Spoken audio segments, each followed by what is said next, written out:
Hi everybody, I'm going to be covering a few facts of information in this video. Some of them I have shared in previous videos, but I hope to present them all in this more concise video that raises awareness on a number of levels.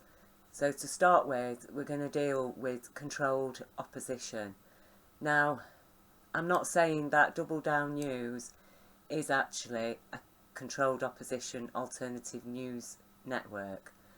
It could be that they genuinely believe this narrative, and which is why they've invited this guy, Professor John Ashton, to speak on their programme. Now, he's claiming here that actually government figures for COVID-19 deaths are underrated, that actually there's far more deaths than this, is a lot worse than the government is claiming. That's his narrative. Now, if, as I suspect, this is a form of controlled opposition, I will explain the reason why and why I think this is evidence, because you can go through the thumbnails here. Throughout this 15-minute video, this guy does not present one shred of evidence to support his narrative, and I will be sharing solid facts and evidence to support my narrative here. Okay? Now, why would a controlled opposition then be leading people to think the situation is worse than even the government is saying? And that is precisely because they covertly work to serve the existing government or whatever power is trying to control us. They're serving their ambitions. Okay? Covertly. They do it covertly. And whenever true facts and information start coming forward and the public start picking up on it, they come along with a completely different narrative in order to distract people from the facts and evidence, you see, that is exposing the propaganda as being issued by the BBC and mainstream media. That is the purpose of controlled opposition. So we've witnessed it with 5G. There are genuine concerns about 5G and the impacts on health. It is an experimental technology. It emits EMF radiation. Numerous reputable scientific studies have exposed 5G as a danger to human health.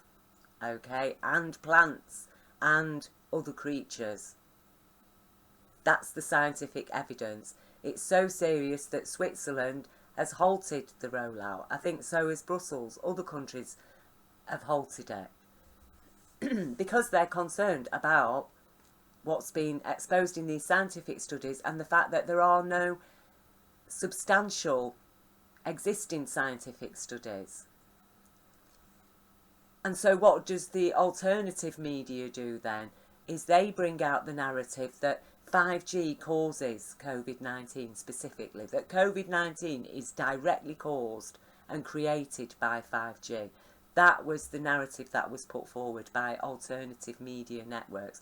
And then the mainstream media pick up on it to ridicule it, and then everybody can comfortably move away from any concerns about 5G. Okay, when in actual fact, the facts are that 5G is known, according to the existing hundreds of scientific studies, I think they run into the thousands actually, that tell us in no uncertain terms that EMF radiation of the sort that will be emitted by the 5G network, coupled with the smart meters, does impact human immunity, and that does leave people more susceptible then to viruses and cancer and all other kinds of health conditions. You see? But in order to distract people from that narrative, we've got the mainstream telling people no, it's perfectly safe, and then we get the alternative media saying no, it's really dangerous and it actually is responsible for creating COVID-19. You see, and that's the purpose of it. So, and I do find it very suspicious that the day after UK column shown us this, because look, this is 29th of April, And the very next day we get this from Double Down News. And again, I'll ask Double Down News, you know, I'm prepared to give you the benefit of the doubt. I'm sharing here my suspicions. I hope you will consider what I'm saying and prove your worth by removing this video and, you know, maybe sharing the real facts with people instead. Because the day before we had UK Column again share it. These are again an alternative news media provider. I trust them.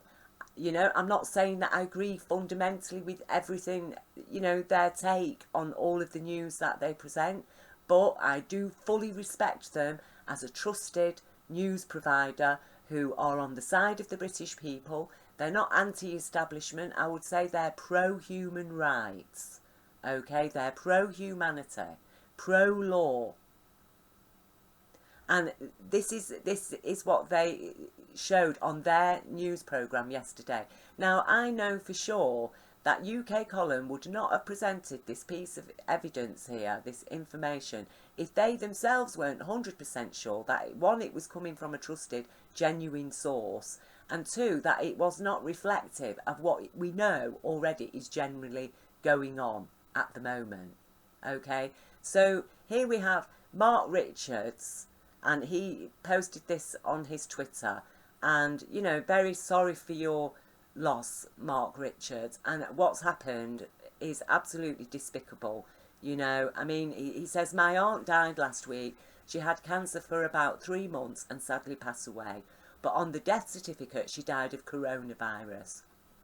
When my cousin told the doctor this is BS, the doctor replied, we are just following government guidelines. My cousin was so angry. And now, UK Column and myself are not basing evidence now that actually proves the opposite of what this guy here is saying. Okay, we're not basing it on one Twitter post. We the people, we have friends and family who work in the NHS. We know, they tell us what is going on.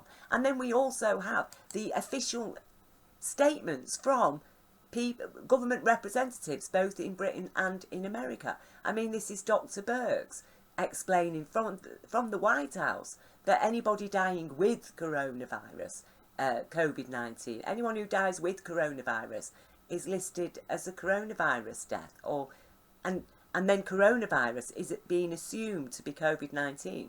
I'm going to take you through these 3 steps now to help people understand exactly the nature of deception, the levels of deception that are going on here.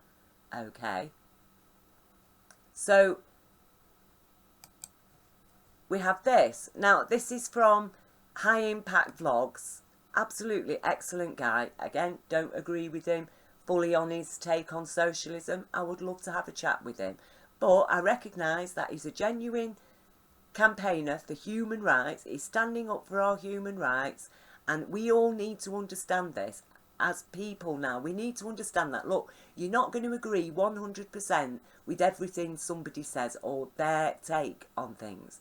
We are living in a world of confusion. There are a lot of issues that need ironing out. They need debating, discussion, so we can arrive at a balance, at an agreed understanding of any given situation or issue. But we do recognise fellow human beings and the need to unite, okay? Not to allow, you know, slight disagreements on this or that to dissuade us from standing side by side with each other. And I'll leave you his links, you know, check his videos because this guy is sharing facts. She says anyone who has COVID when they pass away will be included in that category. Dr. Ngazi Ezike explained this does not mean the virus caused that death, but if someone does test positive for COVID before dying, that is classified a coronavirus fatality. There you go. And just to add to that, we've got this here. And had already been given, you know, a few weeks to live, and then you also were found to have COVID, that would be counted as a COVID death. It means... There you go.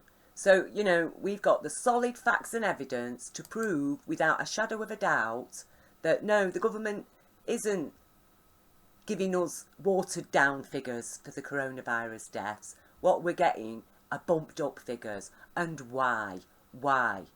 Now, I find it disturbing that in his video this guy refers to distractions. You know, we need to veer away from the distractions and focus on the severity of the issue. So, although he doesn't state it specifically, I presume the distractions are concerns about 5G, concerns about our human rights being scrapped, concerns about the banking collapse, you know, which has been blamed on COVID-19. So, we all knew this banking collapse was coming. It was long overdue. We have every right to harbour lawful suspicion and to express our lawful suspicion that this pandemic is being used, has been created and is now being used as a cover for the banking collapse, while these people get richer and richer, while we again are made poorer and poorer, while they impose yet more debt on every future generation of our children. America's super rich see their wealth rise by 282 billion in 3 weeks of pandemic. American billionaires have accrued more wealth in the past 3 weeks alone than they made in total prior to 1980. A new report from the Institute for Policy Studies found that while tens of millions of Americans have lost their jobs during the coronavirus pandemic, America's ultra-wealthy elite have seen their net worth surge by 282 billion in just 23 days. This is despite the fact the economy is expected to contract by 40% this quarter. You know, once again, we the people, we get hit with the pandemic. We are denied vital healthcare treatment. Millions of British citizens have been denied vital healthcare treatment, life-saving surgery and treatments on the strength of this pandemic. If they die in their home and they test positive for a coronavirus, they're then being cited as died of COVID-19. And yet, when we look, you know, the levels of deception, just how sure are we that people have died of COVID-19? How can we be sure of that? Because this is what they're looking for. And again, I've shared it before, but I want it to be a more concise video here. They're looking for PCRs, these markers, which are exosomes, which is produced, the exosomes are produced by viruses. But there are a number of things that happen, substances and illnesses within the human body that create these same exosomes. I mean, we're talking about regular flu and colds, as well as all of these. Cancer, toxic substance, ionizing radiation, all kinds of things can produce these exosomes. And what is happening, according to the evidence, and I have asked the question, I have yet to be presented any evidence that tells us conclusively these doctors are testing specifically for COVID-19, that they have isolated the virus in the blood, that they can say that this person has died of COVID-19. They can't. The most they can say is that the person had coronavirus, okay, which could be, you know, the exosome that they've claimed this is coronavirus could be from any number of causes, not specifically COVID-19. And yet, nonetheless, everybody testing positive for coronavirus is then assumed to have COVID-19. Okay? On an assumption. So even the figures that we have are based on an assumption in terms of how many people have coronavirus, who are then assumed to have COVID-19, and in terms of the people who are dying for whatever reason, but nonetheless have tested positive for coronavirus and then are assumed to have died from COVID-19, not with even just coronavirus.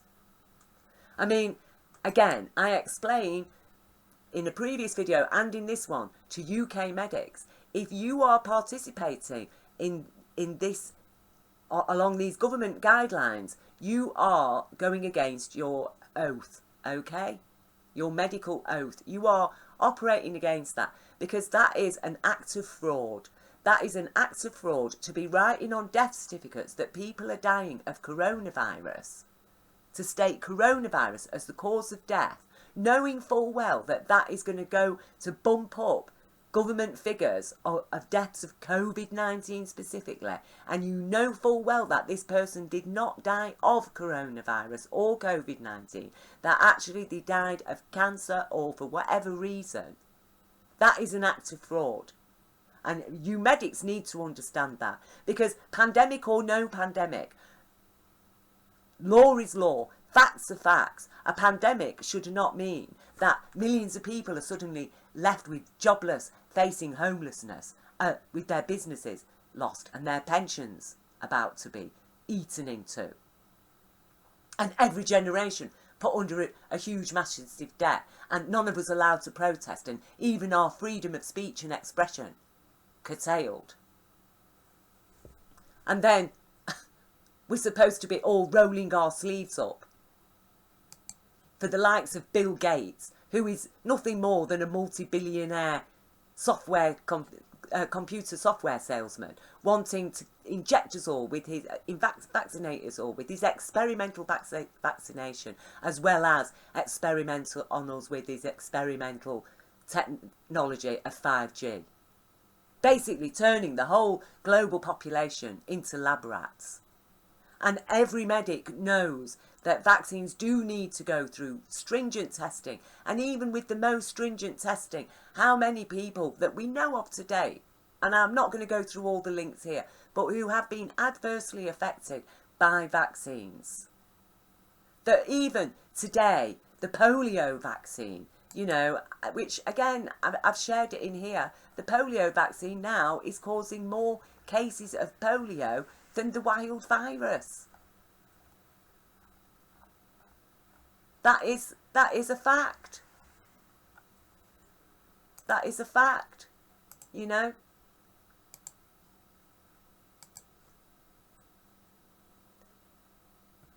Now, more polio cases now caused by vaccine than by wild virus. We have very good reason, rational, reasonable evidence to support our concerns here. And the British public, who pay for the NHS, who pay for organisations like the BBC, we expect you and we need you to speak out now. Because, you know, I'm not asking people to break the rules and put themselves at risk of arrest or even put themselves at risk of the virus. But I am asking people to write to the NHS, to their MPs, to everybody in a position of power and authority in this country, and ask them to speak out on strength of the facts and to question this government narrative and the agenda, not just the agenda of allegedly addressing a pandemic, but the agenda of what's going on with this banking collapse, and why are the ultra rich, who are the criminals of finance actually, who've already profited from their crimes of 2008, received major bailouts, and now trillions through this latest crash. And at the same time, you know, expected to roll up our sleeves, and even, you know, the government's, he just profits every which way. COVID-19 must be like, you know, Santa Claus to him, because not only do we get his virus and supporting his interest in 5G, but also, you know, get his apps on our phones. So in the end, in the interest of protecting us from COVID-19, you know, the government can track our phones and see exactly where we go and exactly who it is we associate with. It's a very, very dangerous path, a very, very dangerous path. And, you know, and who is Bill Gates? Look, there he is with his pal Epstein. Multiple occasions he met up with Epstein, was involved directly with Epstein, apparently in a children's charity.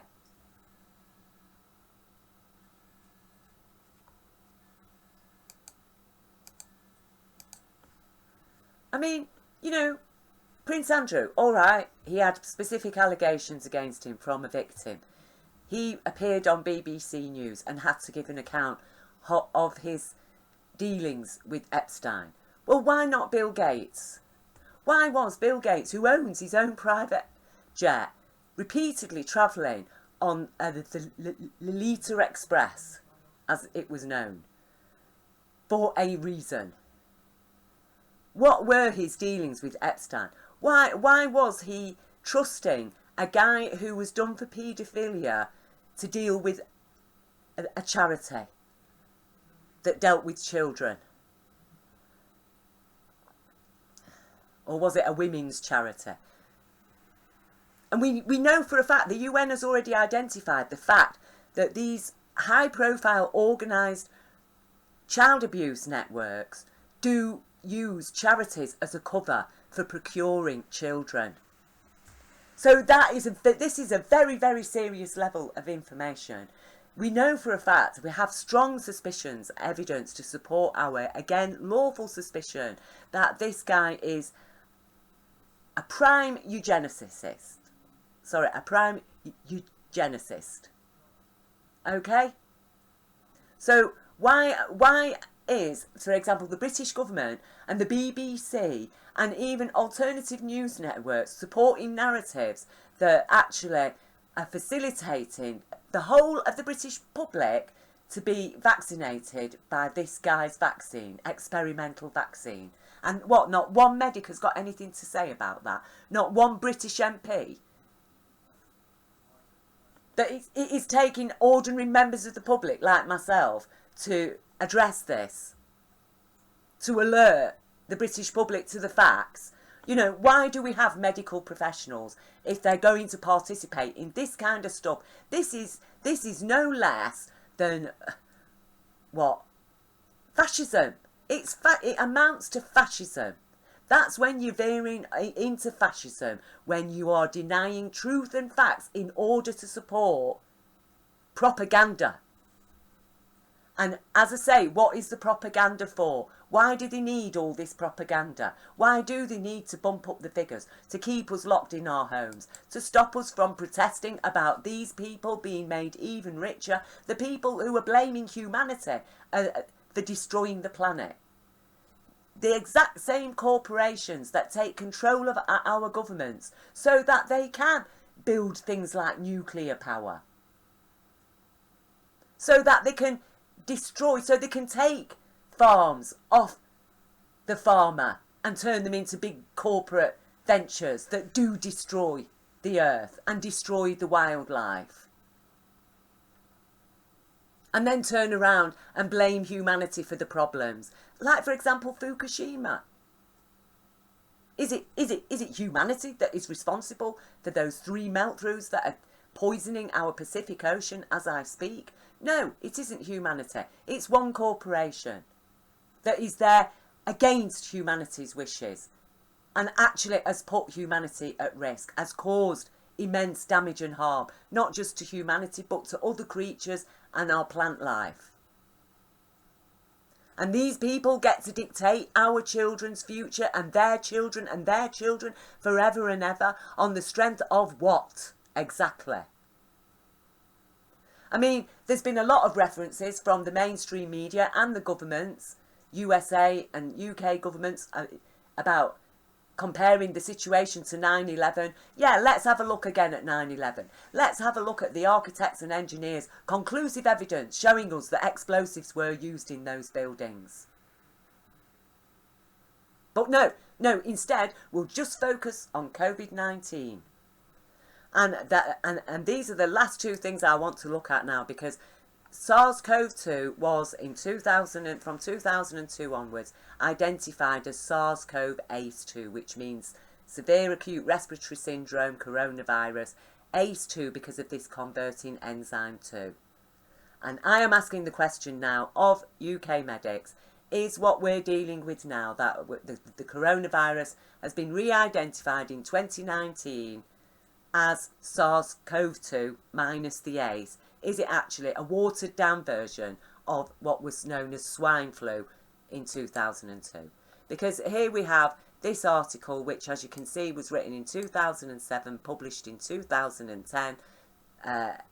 It's a study on SARS, and it explains very clearly here, recently certain bat species have been reported as a potential natural reservoir. So what the only difference is that they're claiming that this version of SARS comes from bats as opposed to swine, but actually, according to all the evidence, it is now no longer any more deadly than any other strain of flu, or perhaps slightly has a slightly higher death rate than other strains of flu, because nonetheless it is still a relatively new virus.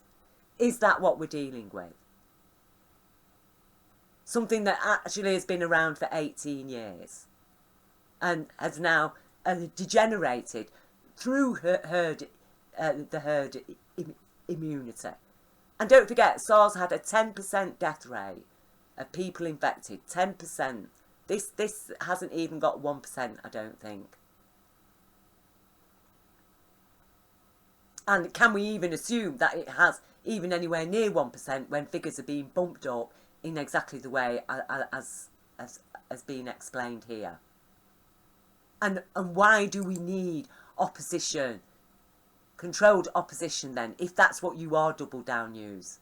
You know, I would like an explanation about this, I really would, from Double Down News, in order for me to accept them as a credible alternative news media platform and not another New Labour type imposition there to support New Labour. These are very, very serious questions when we are being locked in our homes, when our children are being denied schooling, when people are being denied vital life-saving treatments, and instead we've got a host of impromptu temporary isolation centres set up all over the country, while our hospitals are actually empty. That apparently nobody in this country anymore is dying of heart attacks or cancer or kidney failure. Everybody's dying of COVID-19, apparently. Nobody's dying of regular flu. You know, you're testing people positive for coronavirus. Are you identifying exactly which coronavirus it is? Is there no regular flu anymore? No other strains of flu going around? Just COVID-19? This is basically what we are being told, with no evidence. Now, I've presented evidence here to question the narratives. And this man here, Professor Christopher EXLEY, a UK professor, works at Keele University. His university study, 35-year-long study, into the impacts of aluminium toxicity on the human body. And he also included in that a study on aluminium adjuvant used in vaccines, and the links between that and autism has been identified in children. And he studied human brain tissue, right? He published his 35-year study a couple of years ago. No news media featured it. The BBC didn't have him on their show to discuss his study. Instead, he received death threats. Why? Oh, because he studied, inadvertently challenges Big Pharma and their vaccines. Because as Del Bigtree explains here, you know, Del Bigtree of the HIGHWIRE, I mean, he is, again, a fantastic guy. Sharing facts and information. I don't agree with him on everything, that his take on everything, but I recognise him as a fellow human being, rock solid. I will stand by him, unite with him any day. He's standing up for human rights. And as he says, he's not against vaccines. But he is asking questions about what is in the vaccines when people like dedicated people like Professor Christopher EXLEY have spent 35 years studying this and have come to conclusions about the damages that these vaccines are causing because of what's in them, what's included in them. We have a right to ask questions. That is why we have freedom of speech and expression, in order to challenge the narratives of power that may knowingly or even unknowingly be damaging us by supporting other powerful entities that stand to make a profit from damaging us, that don't want to lose profits by having to rectify the damages or by having to make alterations. You see, for them, it's always got to be profit, profit, profit, even when they fail miserably, as they have done yet again, which is disgusting when we think how many people suffered and died through the last banking collapse, and they had all that money, and yet here they are again with their begging bowl. Oh, and a very convenient pandemic arrives just at the same time to dump even more money into his pockets on top of the bailouts that he and others like him have been given now. While we're all told, stay locked in your homes, maybe we'll send a food parcel, but actually the government doesn't have to feed you in a time of crisis, is what we've been told. Now, you know, when it comes to this guy talking here, and he's saying, you know,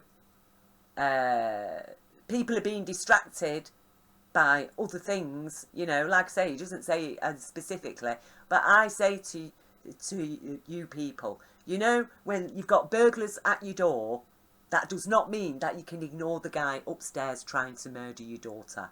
Okay, we have two problems and we have to face them. We need to know the full facts of what this COVID-19 is and make an informed decision about lockdowns, because, you know, countries that haven't had lockdowns, is it Sweden, Iceland, they've got very low death rates.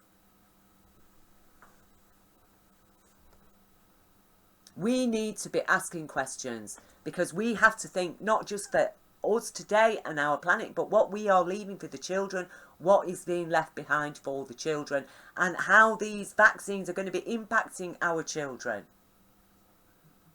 What is going to be in the Bill Gates vaccine? Why should we trust a guy? You don't forget, these billionaires who meet at Davos and the Bilderbergs and wherever, they call themselves the coalition. That is what they call themselves. Why should we trust a coalition that we know is heavily involved with people like Epstein? And he was personally travelling on the Lolita Express on multiple occasions, even after the guy had been found guilty of paedophilia. These are very, very important questions. So everybody, please share this video, write to your MPs, write to the NHS, send freedom of information challenges. Really, we've got to challenge the narratives now. We need to stand up for our human rights. Forget your differences, people. Do you support human rights? That is all we need to know. Stand up for them.